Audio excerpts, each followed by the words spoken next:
안녕하세요. 조병철 세무사입니다. 사업자가 창업을 하게 되면 해당 지역의 투자와 고용이 발생하여 나라 경제에 긍정적인 영향을 끼칩니다. 따라서 정부는 창업을 제도적으로 장려하는데요. 그 방편 중 하나가 세금 혜택을 주는 것입니다. 하지만 모든 창업에 대해서 세금 감면 혜택을 주는 것은 아닌데요. 이번 영상에서는 온라인 셀러분들이 창업 감면 혜택을 받기 위해 고려해야 할 점에 대해 알아보겠습니다.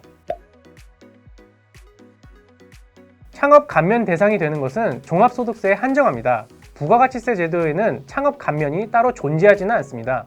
따라서 소득세를 감면받아도 부가세는 납부하셔야 합니다. 다만 처음에 간이과세자로 등록했다면 일반 과세자로 전환되기 전까지는 매출액의 1.5%만 부가세로 내면 되기에 이를 참고하시기 바랍니다. 또한 세금과 유사한 4대 보험료 역시 창업 감면 제도가 별도로 존재하지는 않습니다. 따라서 소득세를 감면받아 안 낸다고 하더라도 수익 금액에서 사업 경비를 공제한 후 남는 금액에 매기는 사회보험 특성상 사업 비용을 꼼꼼히 장부에 기록하여야 사회보험료를 아낄 수가 있습니다. 처음 사업자 등록할 때 업종 코드를 제대로 선택하여야 감면 혜택 적용에 지장이 없습니다. 전자상거래 소매업 혹은 해외 구매 대행업으로 등록하시면 됩니다. 주의해야 할 점이 있는데요. 사업자를 낸 이후에 업종을 추가하는 방식으로는 감면을 적용받을 수가 없습니다. 만약 이미 사업자 등록을 낸 것이 있다면 해당 등록증에 업종을 추가하지 마시고 별도로 사업자를 내시기 바랍니다. 창업은 사업자 등록을 의미합니다. 그리고 해당 업종으로 최초 창업한 경우에 한정하여 적용받을 수가 있습니다. 즉, 같은 통신 판매 업종으로 재창업하는 경우에는 감면을 적용받을 수 없으니 주의해야 합니다.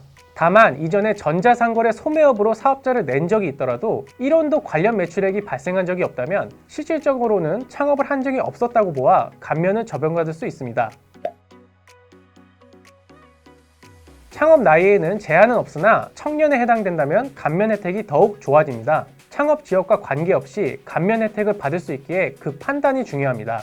청년은 창업이 현재 만 34세 이하여야 합니다. 그런데 창업 감면 제도에서 만 34세 이하라는 것은 실질적으로 만 35세 미만과 동일한 것으로 봅니다.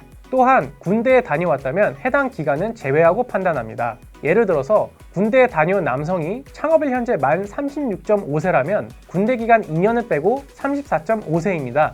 이 경우 만 35세 미만으로 청년에 해당하는 것입니다. 판단에 종종 실수가 있으니 제대로 점검해 보시기 바랍니다. 수도권 과밀 억제 권역 안과 밖으로 나눌 수가 있습니다. 과밀 억제 권역은 서울, 인천, 경기도 일부 도시를 의미하며 인구가 집중된 지역으로 투자를 제한할 필요가 있는 지역입니다. 청년이 과밀 억제 권역 안에서 창업 시 소득세의 50%를 감면받으며 밖에서 창업 시 소득세의 100%를 감면받습니다. 감면 기간은 창업일에 속한 연도부터 5년입니다. 청년이 아닌 사람은 과밀 억제 권역 밖에 창업했을 때에만 50%를 감면받을 수 있습니다. 안에서 창업하면 감면이 불가능합니다. 다만 벤처기업 인증을 받거나 연매출 8천만 원 이하인 영세 사업자라면 50% 감면을 받을 수가 있으니 검토해보는 것이 좋겠습니다. 감면 기간은 청년과 동일하게 5년입니다. 이번 시간에는 온라인 셀러 창업 감면에 대해 알아보았습니다.